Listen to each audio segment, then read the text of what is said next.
રાજકોટના કુવાડવા રોડ પર અકસ્માતમાં એકનું મોત થયું છે, જે પ્રમાણે અત્યારે સમાચાર મળી રહ્યા છે।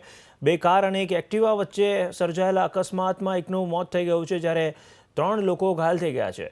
અકસ્માત સર્જાયા બાદ કાર ચાલક ગાડી મૂકીને ફરાર થઈ ગયો છે। ઘાયલ 3 લોકોને સારવાર માટે નજીકની હોસ્પિટલમાં લઈ જવાયા છે, જ્યારે પોલીસે ફરાર કાર ચાલકને શોધવા માટે તપાસ શરૂ કરી છે। રાજકોટના કુવાડવા રોડ પર અકસ્માતની ઘટના બની છે। અમારા સંવાદદાતા રક્ષિત જોડાઈ રહ્યા છે વધુ જાણકારી આપવા માટે। રાજકોટથી રક્ષિત, આ હિટ એન્ડ રનની ઘટના લાગી રહી છે।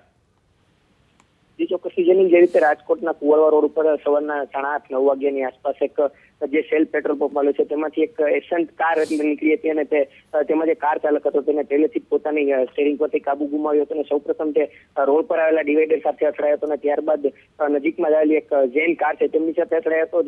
જે બે કાર અને એક એક્ટિવા વચ્ચે જે અકસ્માત સર્જાયો ત્યારે જે ફૂટપાથ ઉપર જે એક યુવાન સૂતો હતો તેમની માથે આ એસન્ટ કાર ચડી ગઈ હતી અને તેમાં તેમનું મોત નીપજ્યું હતું। જ્યારે જો સ્થાનિક જે લોકો નજરે જોનાર છે તેમની વાત કરવામાં આવે તો તેમના દ્વારા એવી પણ વાત કરવામાં છે જે કાર ચાલક છે તે કારમાંથી ઉતરી અને ત્યારબાદ પરત તે પોતે પાછો સેલના પેટ્રોલ પંપમાં ગયો હતો। એટલે ક્યાંક ને ક્યાંક તે પોતે પેટ્રોલ પંપનો જ કર્મચારી હોય તેવી પણ અત્યારે વાત સામે આવી રહી છે। તો પોલીસ જે બી ડિવિઝન પોલીસ છે તેમના દ્વારા સીસીટીવી ફૂટેજ તેમજ વધુ માહિતી મેળવી અને આરોપીને પકડવા માટે તજવીજ હાથ ધરી છે। જી રક્ષિત, આભાર આપનો આ જાણકારી આપવા માટે। તો 3 લોકોને ઈજા પહોંચી, એક વ્યક્તિનું મોત થઈ ગયું છે રાજકોટમાં કુવાડવા રોડ પર અકસ્માતનો આ બનાવ।